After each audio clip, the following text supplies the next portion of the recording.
오늘 하루 사이 국내 코로나19 환자는 500명 넘게 늘어 이제 6,593명이 됐습니다. 이 소식은 잠시 뒤 자세히 전해드리고 우선 조금 전 외교부가 발표한 내용부터 전해드리겠습니다. 정부는 일본이 입국 제한 조치를 적용하는 오는 월요일부터 일본의 무비자 입국 조치를 철회하고 기존에 발급한 비자 효력도 정지하기로 했습니다. 어제 일본이 우리나라에서 오는 사람들을 사실상 2주간 격리 조치하기로 하면서 여기에 대응하는 상응 조치를 내놓은 건데요. 수출 규제 그리고 지소미아를 둘러싸고 커졌던 한일 간 갈등이 코로나19 문제로까지 번지는 양상입니다. 먼저 외교부를 연결하겠습니다. 정재윤 기자. 조금 전 조세영 1차관이 발표한 내용부터 정리를 해주시죠. 네, 크게 4가지 조치입니다. 우선 오는 3월 9일 0시 일본이 입국 제한을 시행하기로 한 것을 기점으로 해서 일본에 대한 사증 면제, 비자 면제 조치와 이미 발급된 비자의 효력이 정지됩니다.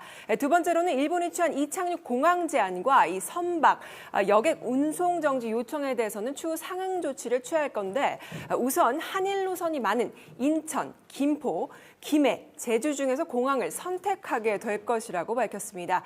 네, 세 번째 조치는요. 일본 정부의 한국발 입국자에 대한 지정 장소 내 14일 대기 요청에 관련한 건데요.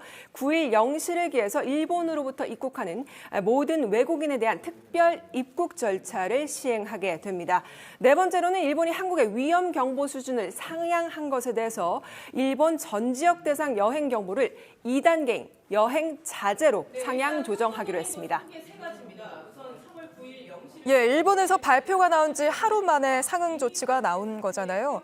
그런데 오늘 낮에는 강경화 장관이 도미타고지 주한 일본 대사를 직접 초치했죠. 네, 그렇습니다. 장관이 직접 대사를 초치한 건 굉장히 이례적인데요. 이 자리에서 강 장관은 유감을 표명했습니다. 직접 보시겠습니다. 이번의 일측의 조치는 참으로 비우호적일 뿐만 아니라 비과학적인까지 한 것으로서 조속히 철회할 것을 강력히 촉구합니다. 일각에서는 중국에 대해서는 따로 강경한 조치를 취하지 않더니 일본에 대해서만 맞불 대응을 한다. 이런 지적도 나오는데요. 정부 입장은 뭡니까? 네, 일단 정부는 일본이 한국발 입국 제한 조치를 한 데는 방역 외에 다른 의도가 있는 것 아니냐 이런 분석을 내놨습니다. 즉 일본이 정치적인 의도를 가지고 이런 조치를 취한 것 아니냐는 분석인데요.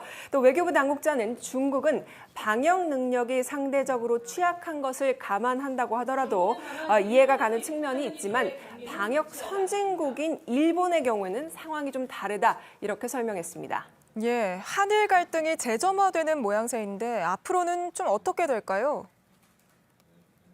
네, 일단 한일 간에는 강제징용 배상과 수출 규제 등 여러 가지 현안이 있는데요. 일단 한일 간 국장급 실무대화는 지난해 말부터 계속해서 이어지고 있었습니다. 그런데 앞으로는 협상 자체가 더욱 어려워지지 않겠냐 이런 관측이 나오고 있는데요. 당장 이달에 예정되어 있는 한일 수출 관리 대화 역시 영상으로 대체한다는 게 관계자의 설명입니다.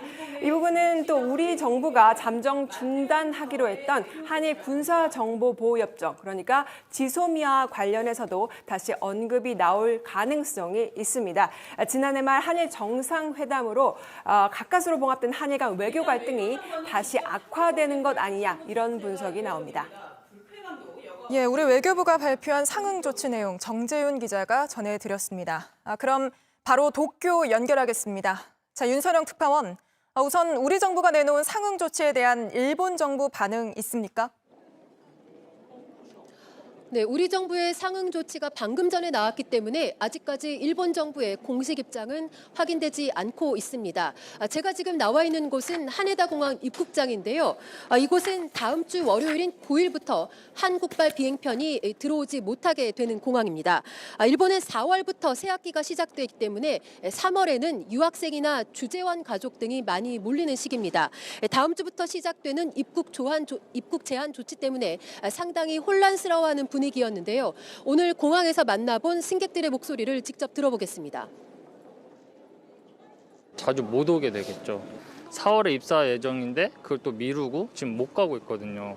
다시 또 2주 격리해야 되고 하니까 와이프는 일본에서 일을 하고 네. 저는 한국에서 일을 하고 당분간은 제가 만약에 만나려고 그러면은 2주간 격리라고 하는데 그 2주간 격리 받고 가족 만날 수가 없는 일이고. 예, 그런데 어제 아베 총리가 모든 입국자를 원칙적으로 14일간 대기시킨다고 했는데 이게 법적 근거가 없다고요? 네, 그렇습니다. 이 후생성의 설명에 따르면 감염 확진자나 이 의심자에 대해서는 격리할 수 있다는 근거가 검역법에 있지만 특정 국가에서 왔다고 이동을 제한하는 이런 내용은 검역법에 명기되어 있지 않습니다. 따라서 일괄 격리 같은 강제성은 없는 조치라는 게 설명입니다. 아베 총리가 어제 격리가 아니라 대기를 요청한다라는 표현을 사용한 것은 이 같은 이유 때문인 것으로 보여집니다. 예, 그러면 9일, 그러니까 다음 주 월요일부터 입국하는 경우에는 구체적으로 어떻게 되는 겁니까? 네, 일본 정부 측은 이 대기 장소가 자기 집이나 호텔 같은 숙박업소가 될 수 있다고 설명하고 있습니다. 비용은 자기 부담이 됩니다. 스가 관방장관은 오늘 국회에서 공항 근처 호텔에 머무는 방안도 검토하겠다고 이야기를 했는데 실제 호텔들은 난색을 표하고 있는 것으로 전해지고 있습니다. 또 자택이나 호텔에서 대기를 하면서 외출을 하거나 대중교통을 이용을 하더라도 어떤 벌칙이나 제재를 받게 되는 건 아니라는 게 일본 측의 설명입니다. 대기 조치를 놓고서도 상당한 혼란이 예상됩니다. 예, 그런데 일본 안에서조차 이번 조치에 대해 비판적인 목소리가 나오고 있다고요? 네, 국내에서 이 콘서트장이나 헬스클럽 같은 이 장소를 중심으로 해서 감염이 확산이 되고 있는 상황인데 입국 제한을 하더라도 효과가 그다지 크지 않을 것이라는 얘기입니다. 중국 입국 제한은 시진핑 주석의 방일 때문에 눈치를 보다가 이 타이밍을 놓쳤다는 목소리도 나오고 있습니다. 정부 전문가 회의에 참여했던 한 전문가는 입국 제한을 할 수도 있지만 그렇게 따지면은 현 상황에서는 전 세계를 대상으로 해야 될 것이라면서 우선은 국내 대책에 힘을 쏟아야 한다고 비판했습니다. 예, 지금까지 도쿄에서 윤서령 특파원이었습니다.